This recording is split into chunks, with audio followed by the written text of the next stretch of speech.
জয় শ্রীকৃষ্ণ বন্ধুগণ, the Bong গুরু চ্যানেলের তরফ থেকে আপনাদের সকলকে শুভ জন্মাষ্টমীর আন্তরিক প্রীতি ও শুভেচ্ছা জানাই। বন্ধুগণ, আমরা সকলেই জানি যে ভগবান শ্রীকৃষ্ণ আমাদের কাছে রয়েছেন, কিন্তু কখনো কখনো মনে এই প্রশ্ন জাগরুক হয় যে যদি ভগবান থেকেই থাকেন তবে আমরা ওনাকে দেখতে পাই না কেন, আমরা ভগবানকে কিভাবে দেখতে পাবো, ইত্যাদি ইত্যাদি। আজকের এই ভিডিওটিকে শেষ পর্যন্ত দেখুন এবং আপনারা সকল প্রশ্নের উত্তর পাবেন।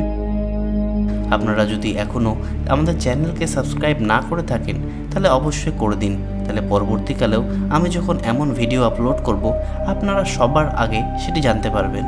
বন্ধুগণ, ভিডিওতে এগিয়ে যাওয়ার পূর্বে আমি আপনাদের সকলকে একটি ছোট প্রশ্ন জিজ্ঞাসা করতে চাই। আমরা কি আমাদের দেশের প্রধানমন্ত্রী বা রাষ্ট্রপতিকে কোথাও দেখেছি? আপনাদের মধ্যেই সকলেই বলবেন যে হ্যাঁ, আমরা দেখেছি। কিন্তু প্রশ্নটি হলো, কোথায় দেখেছেন? TV news, channel, social media, magazines ইত্যাদিতে? বন্ধুগণ, আমাদের মধ্যে খুব কম সংখ্যক মানুষই হবেন যারা ওনাকে ব্যক্তিগত রূপে ওনার সাথে সাক্ষাৎ করেছেন।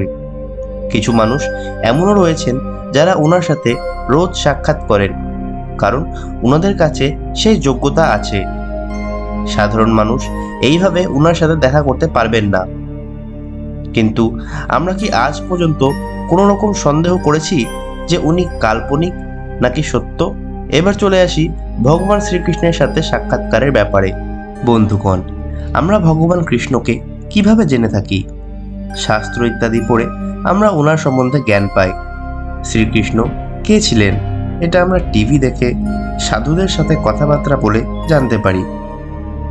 ওনার স্বরূপ আমরা পড়ে এবং দেখে বুঝতে পারি। শ্রীমদ্ ভাগবতমে বলা হয়েছে যে কর্ণ অর্থাৎ কানের মাধ্যমেই আমরা ভগবান শ্রীকৃষ্ণকে দেখতে পেতে পারি, চোখের মাধ্যমে নয়। শ্রীলা প্রভুপাদও বলতেন যে এমন কাজ করো যাতে ভগবান তোমাকে দেখে ফেলে, তুমি ওনাকে নও। কিন্তু এমনটাও নয় যে আমরা ভগবানকে দেখতেও পাবো না। যদি আপনি ধ্রুবের মতো তপস্যা করতে পারেন তবে ভগবান আপনাকে 6 মাসেও দেখা দিতে পারেন, কিংবা প্রহ্লাদের মতো শ্রদ্ধা এবং ভক্তি হলে ভগবান খুঁটি থেকেও আমাদের জন্য প্রকট হতে পারবেন। আমাদের মধ্যে যোগ্যতা হওয়া উচিত। ভগবান আমরা ঠিকই দেখতে পাবো। আমাদের মধ্যে বিশ্বাস হওয়া উচিত। আমাদের মধ্যে যতই বেশি শ্রদ্ধা এবং বিশ্বাস হবে আমরা ভগবানকে ততই ভালো মতো চিনতে এবং জানতে পারবো। যদিও আমাদের সকলের হৃদয়ে এই ভগবান থাকেন, কিন্তু ওনাকে পেতে হলে আমাদের শিক্ষা গ্রহণ করে নিজেদের আত্মাকে চিনে নিতে হয়। ভগবানের দর্শন পাওয়া যাবে, কিন্তু তার জন্য আমাদের মধ্যে যোগ্যতা হওয়া খুবই প্রয়োজন।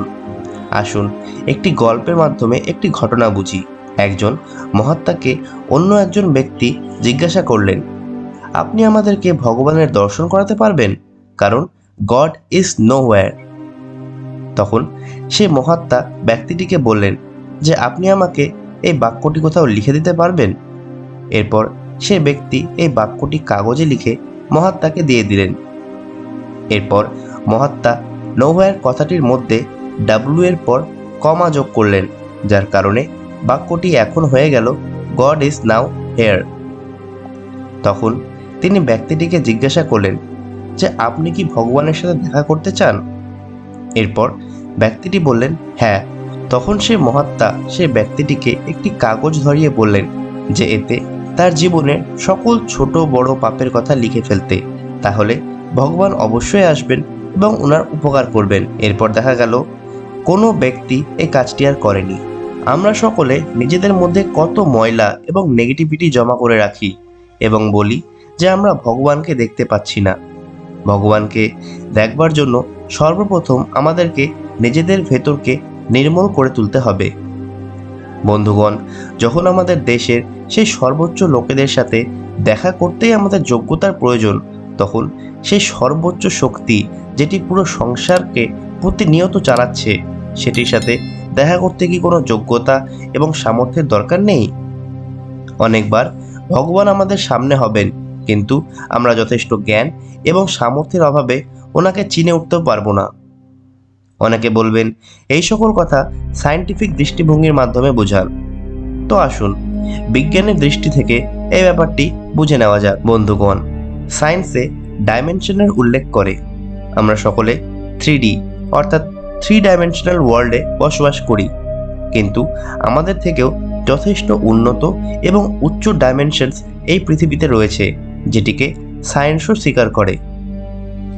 স্পিরিচুয়ালিটিতে বলা হয় যে আমাদের পৃথিবী লোক থেকেও উঁচু অনেক লোক রয়েছে, কিন্তু যেহেতু সে লোক বা ডাইমেনশন আমাদের থেকেও অনেক বেশি উন্নত, তাই আমরা সেটিকে দেখতে পাই না, কিন্তু তারা আমাদের প্রতিনিয়ত দেখতে পারে।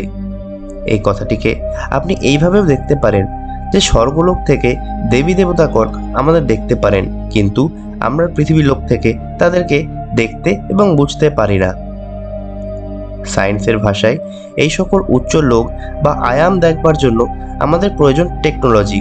সেই কারণেই তো মহাভারতকালে শ্রীকৃষ্ণ নিজের দিব্য দৃষ্টি অর্জুনকে প্রদান করে শ্রীমদ্ ভগবদ গীতা শুনিয়েছেন।